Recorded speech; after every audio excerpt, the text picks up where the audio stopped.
Bonjour à tous. Allô Joanne. Allô Ça va Wendy? bien aujourd'hui? Oui. Oui, super. Alors aujourd'hui, en fait, on va vous présenter une vidéo qui a rapport avec une des vidéos qu'on vous a présentées. Il s'agissait de l'échantillon. Si vous ne l'aviez pas vue, je vous recommande de la retrouver dans notre fil d'actualité. Mais en fait, on va faire du pouce sur cette vidéo-là. La dernière fois, on vous parlait de l'échantillon selon le patron d'un designer. Aujourd'hui, ce qu'on avait envie d'aborder avec vous, c'est l'échantillon, mais par rapport à ce qui est inscrit sur une balle de laine. Parce qu'on s'est rendu compte que parfois, il y avait un peu de confusion entre ces deux échantillons finalement.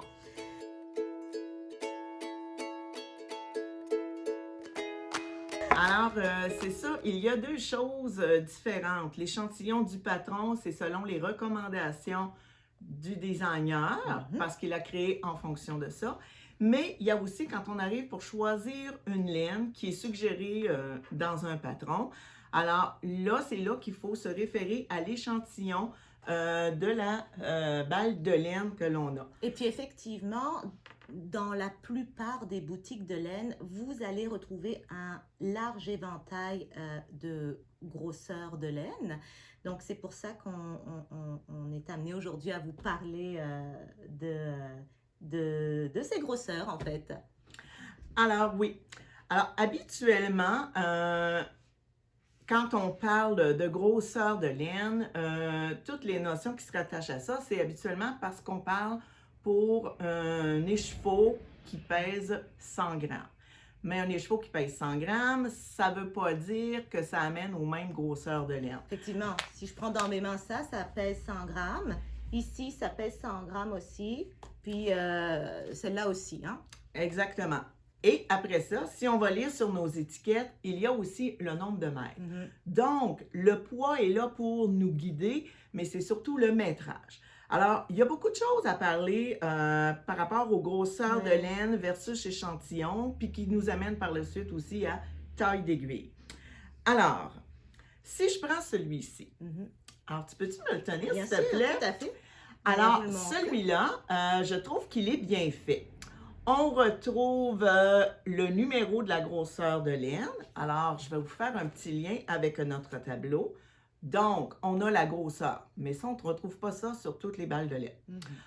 On a aussi la taille de l'échantillon. Alors, on se rappelle qu'un échantillon, c'est 4 pouces par 4 pouces ou 10 cm par 10 cm. Donc, il faut toujours avoir un échantillon de cette grandeur-là pour savoir si on respecte selon, si on a la bonne grosseur de laine versus le projet et les bonnes tailles d'aiguilles. Et aussi, on indique la taille des aiguilles.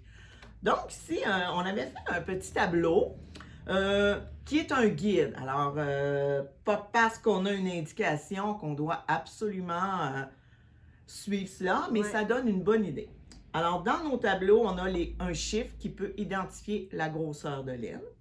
On peut avoir cela aussi, le nom de la grosseur de laine. On pourrait avoir de la lace, de la dentelle. Peux-tu la montrer, s'il te plaît? Oui, bien sûr. Mais avant qu'on continue, je voulais juste peut-être mentionner que selon les étiquettes des différentes laines, elles ne sont pas toutes peut-être facilement identifiables. Hein? Donc, tantôt, on vous montrait cette laine-là ici, donc, où on voyait bien toute l'information. Mais celle-ci, si on regarde bien, Joanne. Oui, effectivement, ici, c'est le minimum que l'on peut retrouver. On a le poids et le métrage. Et au lieu d'avoir la taille de l'échantillon identifiée dans un petit carré, alors c'est simplement écrit ici 6 mm, taille d'aiguille et 14 mailles. Donc, ça veut dire il faut faire 14 mailles avec la taille des aiguilles numéro 6 pour supposément obtenir un échantillon de 4 cm de large. Exactement. Et dans cet échantillon-là, dans cette étiquette-là, pardon, il ne nous mentionne même pas le nombre de rangs à faire. Alors, c'est les instructions au minimum qui sont là, c'est l'essentiel. Oui, effectivement. Alors, si on revient à notre tableau, Oui. justement, on a les différentes grosseurs de laine. Alors, on a la lace ou la dentelle qui souvent se tricote soit en double ou qui peut être mixée avec un autre fil. On a aussi la light fingering, OK, qui est un petit peu plus gros.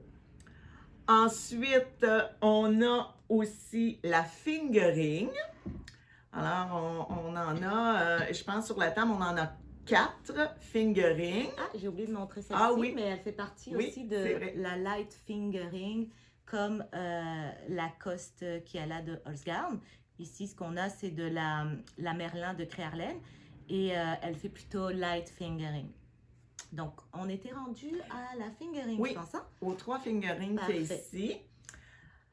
Alors, elles sont dans la même catégorie, avec celle-là, oui. Ouais. Elles sont dans la même catégorie. Alors, ce qui peut les différencier l'une des autres, il y a peut-être une mini différence Ouais. en termes de grosseur, mais on peut aussi, la fingering est souvent appelée la laine à bas. Ouais. Alors, c'est la même chose en termes de grosseur. Cependant, qu'est-ce qui différencie la laine à bas par rapport à ce qu'on appelle une fingering? C'est que dans la laine à bas, on va se retrouver avec la composante de nylon. Tout à fait. Comme celle-ci, la Belle de Hartfield et la Cascade Héritage ont un certain pourcentage de nylon, ce qui en fait vraiment de la très bonne laine pour la laine à bas. Si on regarde ici la Haute Tricot, donc qui est une laine exclusive à Haute Tricot, c'est de la laine mélangée avec des noppes. Donc, c'est de la fingering. Par contre, il n'y a pas de nylon à l'intérieur. Donc, on recommande bien évidemment de ne pas faire des bas avec parce que ça n'aura pas non plus la même durabilité. Exactement. En fait, c'est parfait pour un châle, par Oui. exemple, en fingering, mais pour des bas, c'est pas vraiment recommandé. Chandail, tuque, etc. Oui, exactement. Et le synonyme aussi de nylon, un autre mot Oui. qu'on peut retrouver, c'est le polyamide. Exact. Et il y a aussi la viscose Oui, aussi qui offre aussi. une certaine résistance à Mhm. l'usure. Alors ça, c'est la fingering. On a la spar. La spar, c'est la Patagonia ici. Oui. Alors, un petit peu plus gros que la fingering. Peut-être qu'on aurait pu la placer ici. Oui, par ordre de effectivement. Puis, grosseur. on va peut-être pas la voir tout à fait à l'écran, mais souvent quand on compare la fingering avec la sport, on voit une petite différence en tout cas. Et l'influence aussi de la taille des aiguilles. Donc, quand on lit nos étiquettes, c'est Oui. important d'aller lire qu'est-ce qui est Exact. recommandé. Mais on peut des fois jouer un petit peu. Mm. Ensuite, on a la Deka. Oui, on est ici. Oui, On a l'air un peu perdu. Hein? Donc oui, on a la DK ici. Là, on a sorti une magnifique couleur de Fibrelia. Donc, c'est la Barnabas de Fibrelia. Couleur Camuro, si vous voulez savoir.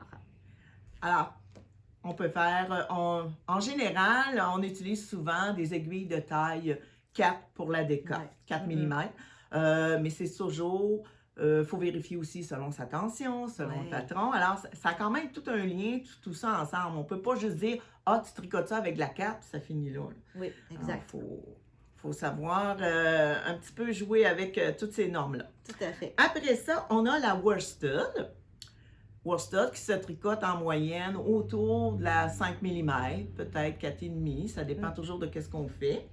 Alors ça, approprié pour des tuques, foulards, chandails. Il y a beaucoup de possibilités. Là, on a la belle Malabrigo, en fait, en mérino super wash, juste ici. Ensuite, on va aller dans juste un petit peu plus gros. Ouais. Alors, la Aran. Oui, la Aran, on vous a sorti de laine ici. Voilà, donc ici, on a de la Cascade Eco Plus, une laine 100% péruvienne. Et de l'autre côté, vous avez de la Tuffy. Ça se tricote en général la Aran avec de la 6 mm, c'est ça? Hein? Oui, mais quand on fait par exemple des bas, parce qu'elle a du Oui, nylon, la celle-là, Tuffy, il y a du nylon. ben alors là, on vous va pouvez tricoter plus permettre. serré. là. Exact, On va ouais. prendre des aiguilles plus petites. Tout à fait. Et puis, après ça, on a la Bulky qui se tricote habituellement avec du 6 mm. Oui, la Bulky, oui. Mais je vais faire une petite parenthèse tout oui, à l'heure. effectivement. Peut-être on pourrait commencer maintenant parce que c'est de la Oui. bulky, mais bulky, chunky, c'est à peu près la même chose, hein? Oui, c'est C'est ça? synonyme. On Oui. retrouve ça, différents langages, des mots synonymes si Ouais. on veut. Avec des 6 millimètres, je crois. Oui, aux alentours de ça. Et on a la super bulky qui se tricote avec de plus grosses aiguilles, 8, 9, 10, 11. On peut même aller dans les 12 millimètres. Exact. Mais si vous remarquez, alors oui, on donne des noms, des catégories de grosseur de laine. Cependant, des fois, les compagnies utilisent Effectivement. parfois d'autres mots. Comme si vous voyez ici sur l'étiquette, c'est écrit bulky.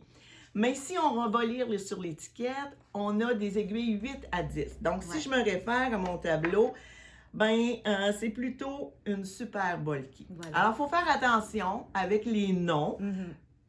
Parce que les compagnies, des fois, utilisent d'autres langages. Alors, il n'y a pas... On essaie d'avoir un langage universel, mais ce n'est pas toujours le cas. Effectivement. Alors, c'est pour ça qu'avec le tableau, on est capable de se référer Ouais. et rapidement, parce que le temps passe, Oui. ça va vite quand on parle de laine.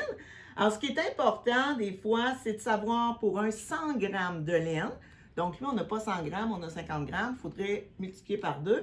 On regarde habituellement le nombre de métrages de laine qu'il y a dans cette pelote-là. Ça nous dit environ la taille de l'échantillon. Combien de mailles on doit tricoter pour respecter le 4 pouces ou le 10 cm de large. Et aussi, ça nous donne un guide pour la grosseur des aiguilles. Alors, le tableau ici est pour les millimètres et la grosseur US. Tout à fait. Alors, ça, c'est un bon petit guide. Ouais. Et on est très heureuse en fait de pouvoir vous l'offrir justement en dessous de la publication ou dans la publication. Vous allez trouver, on va vous partager le document PDF pour que vous puissiez le télécharger. Et puis, il faut savoir aussi que sur le site internet d'Autricot, vous allez retrouver justement ces catégories. On va vraiment différencier la grosseur de la laine, la composition de la laine, ainsi que la marque. Donc, vous pouvez faire une recherche selon ces 3 catégories. Ça devient beaucoup plus facile d'entamer un projet finalement. Alors, et oui, également, on a le petit onglet oui, laine à bas pour tout à celles fait. qui veulent se diriger vraiment, qui savent qu'elles veulent tricoter des bas. Juste des bas, oui. Oui, peuvent aller sur l'onglet laine à bas. Mais ça ne veut pas dire qu'il y a juste de la laine à bas. Hein. C'est de la fingering, la laine à bas. Donc, on peut, avec de la laine à bas, faire des... Il y en a qui font des châles avec la laine à bas. Il y en a qui font des tuques. Un petit peu de tout, finalement, là. Donc, voilà. Alors, on espère que cette vidéo a pu, disons, vous aider au travers tout cet éventail, justement, de grosseur de laine. On se souvient qu'on choisit par rapport au métrage et non plus vraiment par rapport au poids de la laine. Et puis voilà, j'espère que vous l'avez apprécié. Laissez-nous un petit commentaire, s'il vous plaît, si ça a pu vous aider, justement. Si vous avez des questions aussi, ça va nous faire plaisir de vous répondre. Si vous avez le goût de nous mettre un petit emoji, ça va nous faire super plaisir aussi. On aime toujours ça. Et puis, on vous dit à bientôt pour une nouvelle vidéo. Et moi, avoir toutes ces belles couleurs-là, ça me donne envie de faire d'autres projets pour le printemps. Exact, on a vraiment des couleurs de printemps. Alors, à très bientôt à tous. Au revoir. Au revoir.